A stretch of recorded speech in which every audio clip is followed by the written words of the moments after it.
Kylie hates pet names or nicknames. So you only call her Kylie? I call her Joe because when she played field hockey, she reminded me of like a baby kangaroo, the way she was like squatted down. Okay. So I called her Joey. You found a loophole. Narrowed it down to Joe. Yeah. That's my only nickname. And you're okay with that one? Yeah, that one's fine. But has he tried other ones? No. Sweetie? Snookums? Oh, sweetie, he's not allowed to say.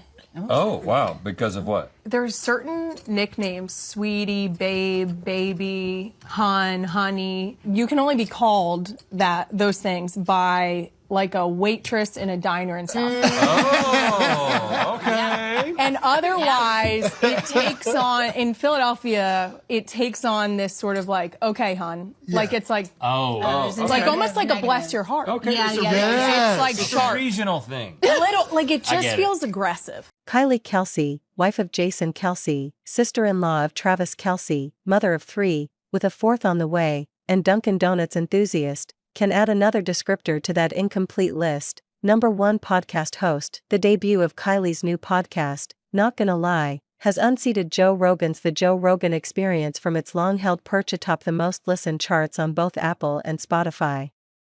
The inaugural episode, featuring It's Always Sunny in Philadelphia star Caitlin Olsen as a guest, was published on December 5th, with new episodes planned to drop each Thursday. Though Kylie shares a last name with 2 other successful podcasters, the Kelce brothers co-host the popular New Heights. She was upfront about the fact that her show would be different, saying that husband Jason dragged me into this mess, meaning, generally, the public's attention, thanks to his quiet life as a retired Philadelphia Eagles player who not only co-hosts New Heights, but comments regularly on ESPN, and partakes in low-key hobbies like being very shirtless and outgoing near Taylor Swift at brother Travis's games with the Kansas City Chiefs. I don't love to have attention on me, Kylie said during the episode. I think it has something to do with the fact that I've always been very tall, and so I've always been trying to distract from that and say, you don't need to stare at me.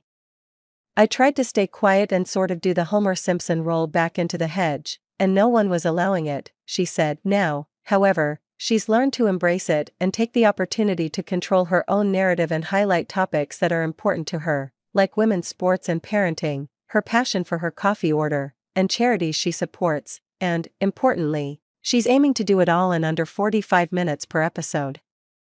Unlike my husband and brother-in-law, I don't have all the time in the world, she said, ribbing the pair for their often supersized episodes and admitting that she listens to theirs in segments. She also addressed the unspoken, how does one woman raise 3 daughters, grow another one, make sure Jason packs Jason's jeans, coach a field hockey team, and host a podcast powerful enough to rattle Rogan loose question.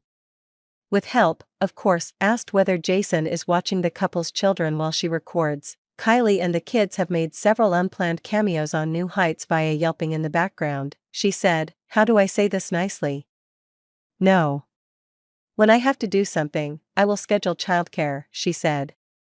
My husband could tell me 72 times that he is going to be in the house during the times I have to leave it, and I will still schedule childcare.